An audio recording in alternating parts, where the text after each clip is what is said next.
बिस्मिल्लाहिर्रहमानिर्रहीम। अस्सलाम वालेकुम नाज़रीन कराम।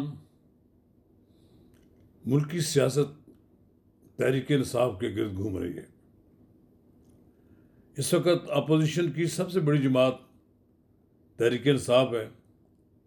उसके कायद की तरफ से कोई ऐलान अननोटिस नहीं जाता।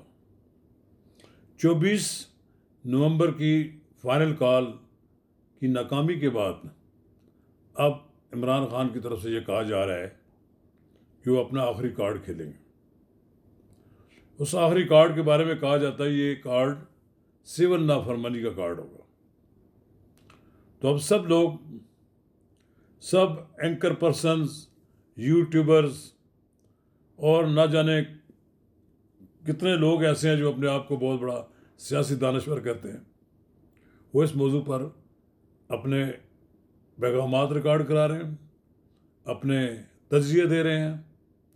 तो नाज़रीन कराम, हम भी उस दौड़ में शामिल हैं, तो हमारी राय भी ले लें, कब्ल इसके हम आगे बढ़ें।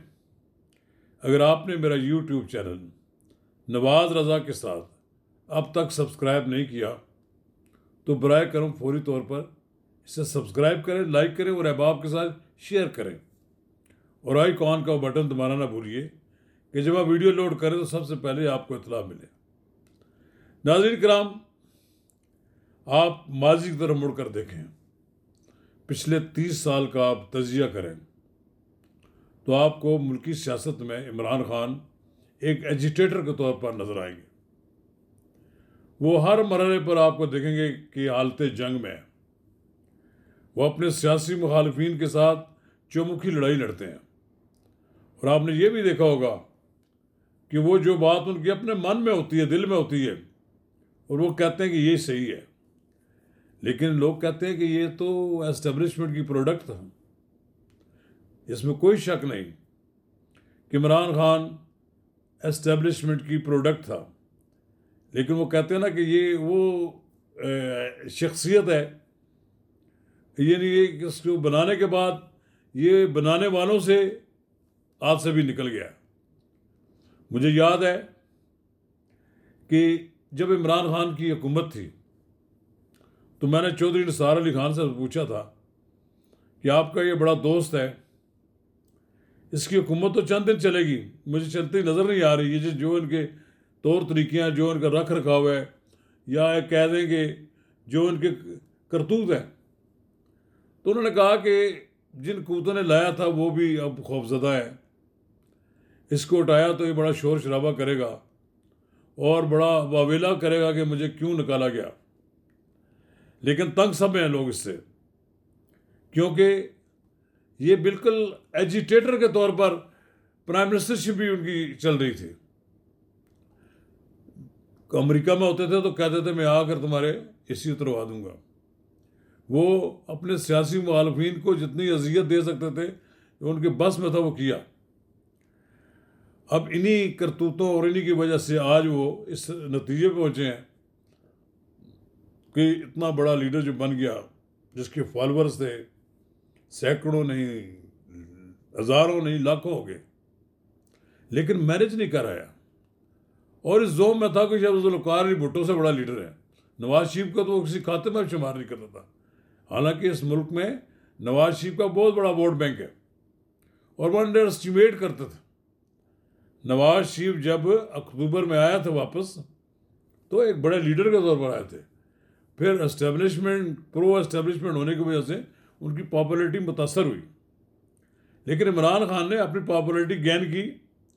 10 अप्रैल सन 2022 को जब उनके खिलाफ वोट ऑफ नो कॉन्फिडेंस हुई, उन्होंने एजिटेशन की सियासत की और बिलाखिर इस एजिटेशन के तुफैल 9 मई का वाक़या है और फिर जेल चले गए। अब वो कहते हैं ना, 1 साल गुजार दिया। मैं भी राना सनाउल्लाह की बात से इत्तफाक करता हूँ कि हमारे अंदाज़ों के मुताबिक से ख़िलाफ़ के मुताबिक नहीं, बल्कि हमारे अंदाज़ों से ख़िलाफ़ उन्होंने बड़ी जुर्रत के साथ 1 साल से ज़्यादा अरसा काट चुके हैं। लेकिन नको नक तो आए हुए हैं। वो मुख्तलिफ हरबे इस्तेमाल कर रहे हैं कि उन्हें किसी तरह बाहर निकलने का मौका मिले। उन्होंने 24 तारीख को एक बगैर तैयारी की हुई फाइनल कॉल दे दी। सिर्फ एक सपोर्ट थी जो पेशावर की तरफ से लोगों की थी। कहते हैं कि जी हमारे यहाँ 12 आदमी, कहते हैं हमारे 12 भी लिस्ट नहीं है इनके पास, ये झूठ बोलते हैं। 2-3 आदमी हैं, ये बताएं, लोगों के जनाजों की वीडियो बनी हुई है, जो मारे गए हैं उनके बारे में पता है। ये भी एक शख्स क्या, एक चिड़िया मर जाए उसका भी अफसोस होना चाहिए बिला वजह। 3-4 आपने रेंजर्स के लोग मरवा दिए, पुलिस के लोग मार दिए, उनका कोई ख्याल नहीं है। आप जितना चाहते थे कि यहाँ खून खराबा नहीं हुआ, खून खराबा हुआ, लेकिन डिस्पर्स हो गए। ये बड़े बहादुर क्या कहते हैं वो सुरमा आए थे, सब भाग गए। सियासत में भागने वाला आदमी फिर बड़ा पिट जाता है। अब इमरान खान ने कहा है कि मैं आखिरी कार्ड खेलूँगा। तो नाज़रीन किराम, उनका आखिरी कार्ड क्या है? वो सिविल नाफरमानी की तहरीक है, जिसका आगाज़ अगरचे अभी तक उन्होंने नहीं किया, लेकिन इनकी सोशल मीडिया टीम ने पहला बार फौजी फाउंडेशन के तहत चलने वाले अदारों की प्रोडक्ट्स का बाइकआउट का ऐलान किया। और हमें कुछ चीज़ों का पहले भी नहीं मालूम था कि ये फौजी फाउंडेशन की अदारों की बनी हुई हैं। वो बता रहे हैं कि फलां अदारे की जो चीज़ बन रही है इसको हम इस्तेमाल नहीं करेंगे। तो क्या इसका असर पड़ेगा? उनको समझ नहीं आ रही इस बात की। इसराइल की प्रोडक्ट का लोगों ने बाइकआउट किया, उसका कोई असर पड़ा, लेकिन आप फौज की बनाई हुई अशिया का बाइकआउट करेंगे तो कितने लोग इसमें अमल करेंगे? फिर सिविल नाफरमानी में और भी बहुत सी चीज़ें आती हैं। बिल ना देना, इमरान खान नवाज शरीफ के दौर में इस तरह की हरकत कर चुके हैं, वो नाकाम रही। बिल फाड़े, बिल जलाए, कुछ नहीं हुआ। फिर ये बाहर से जो पैसा आता है, वो कहते हैं पाकिस्तान को पैसा ना भेजे। ये मेरा सबसे इम्पॉर्टेंट बात है, इस बात में कोई शक नहीं कि ये बहुत बड़ा एक वार होगा अगर ये कामयाब हो जाए। लेकिन जब इसका एनालिसिस किया जाए तो मिडल ईस्ट में सबसे ज़्यादा पैसा मिडल ईस्ट से आता है, जो अब तक पाकिस्तान में तरसीलात होती हैं, ज़र होती हैं। तो ये लोग गरीब हैं, कोई पख्तूनख्वा से हैं लोग, कुछ पंजाब से हैं, वो इधर उधर के इलाकों के लोग, गरीब लोग वो भेजते हैं। वो 1 महीना पैसा ना भेजें तो उनके पीछे रिश्तेदार या उनके वरसा जो हैं, उनके बच्चे, उनका गुजारा नहीं होता। और फिर ये लोग सियासत से हटकर होते हैं। ये यूरोप के लंदन और मैनचेस्टर और क्या नाम है वो जो ग्लास्को में बैठकर नारे लगाने वाले नहीं हैं, और ना ही ये अमेरिकन जो पाकिस्तानी हैं, उनका तो पाकिस्तान के साथ एक रस्मी सा ताल्लुक रह गया है और वो दानिशवर बने फिरते हैं। वो मुमकिन है, वो पहले भी पैसे को नहीं भेजते। पैसे सारे के सारे आते हैं मिडिल ईस्ट से, सऊदी अरब से, यूएई से, कुवैत से, और ये जितने भी मिडिल ईस्ट में और कंट्रीज़ हैं।